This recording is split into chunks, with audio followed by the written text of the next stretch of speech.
నమస్తే అండి, నేను మీ సుజాత కిచెన్కు స్వాగతం. దసరాకు వివిధ రకాల నైవేద్యాల తయారీలో భాగంగా నిమ్మావు పులిహోర తయారు చేయడానికి గంట నానబెట్టిన 2 డబ్బాల బియ్యం అంటే దాదాపుగా 650 గ్రాముల బియ్యం కుక్కర్లో వేసి 3.5 డబ్బాల నీళ్లు పోయాలి. 2 టేబుల్ స్పూన్ల నూనె, స్పూను పసుపు వేసి ఓసారి కలిపి కుక్కర్ మూత పెట్టి 3 విజిల్స్ వచ్చే వరకు ఉడికించాలి.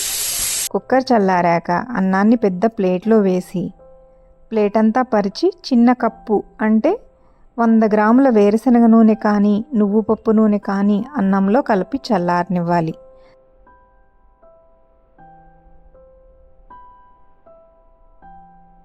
తరువాత మీడియం సైజు 7-8 నిమ్మకాయల రసాన్ని తీసి అన్నంలో పోసేయాలి.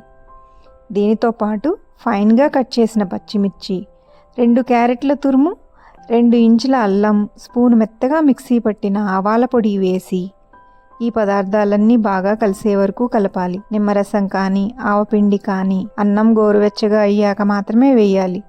వేడి అన్నంలో వేస్తే చేదెక్కుతుంది. కరివేపాకు కూడా చల్లి మరోసారి కలపాలి.